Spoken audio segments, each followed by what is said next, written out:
कर्नाटक में विधानसभा चुनाव से पहले बीजेपी को एक और बड़ा झटका लगा। टिकट न मिलने से नाराज कर्नाटक के पूर्व मुख्यमंत्री जगदीश शेट्टार कांग्रेस में शामिल हो गए। एक रोज पहले ही उन्होंने बीजेपी से इस्तीफा दिया और अब जगदीश शेट्टार ने कांग्रेस का हाथ थाम लिया।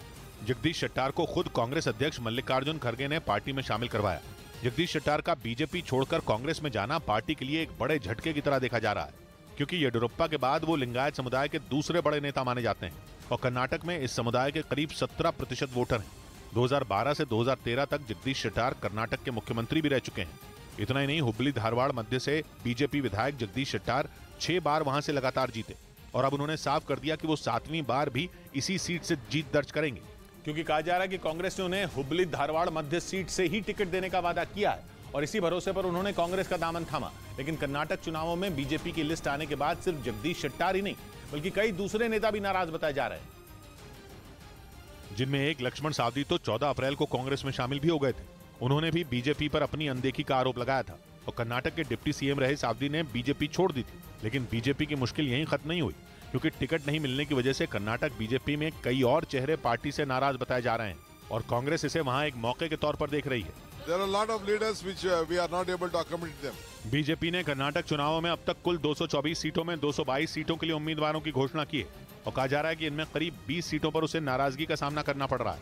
इधर कर्नाटक चुनाव के लिए बीजेपी ने उम्मीदवारों की तीसरी लिस्ट जारी कर दी, जिसमें 10 उम्मीदवारों के नाम का ऐलान किया गया और हुब्बली धारवाड़ सेंट्रल सीट से कर्नाटक के पूर्व सीएम जगदीश शेट्टार का टिकट काटकर महेश टेंगनिकाई को उम्मीदवार बनाया, जिससे नाराज शेट्टार ने बीजेपी से किनारा करके कांग्रेस का दामन थाम लिया। बीजेपी ने 10 मई को होने वाले कर्नाटक विधानसभा चुनाव के लिए अब तक 222 उम्मीदवारों के नाम का ऐलान किया है। उधर पिछले महीने पुतिन के साथ अपनी दोस्ती की कस्में खाने वाले चीन के राष्ट्रपति शी जिनपिंग ने उन्हें जबरदस्त झटका दे दिया।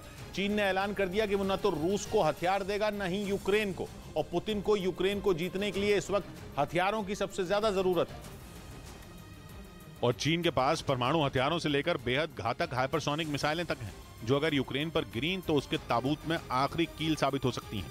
लेकिन चीन ने तो हाथ खड़े कर दिए कि वो रूस की कोई मदद नहीं करेगा, जबकि चीन शुरुआत से रूस के साथ खड़ा है।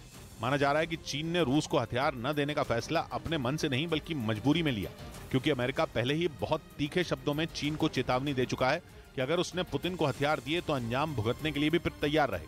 और ताइवान की वजह से चीन पहले ही अमेरिका के टारगेट पर है, इसलिए यूक्रेन की जंग में कूदकर चीन अमेरिका को भड़काना नहीं चाहता।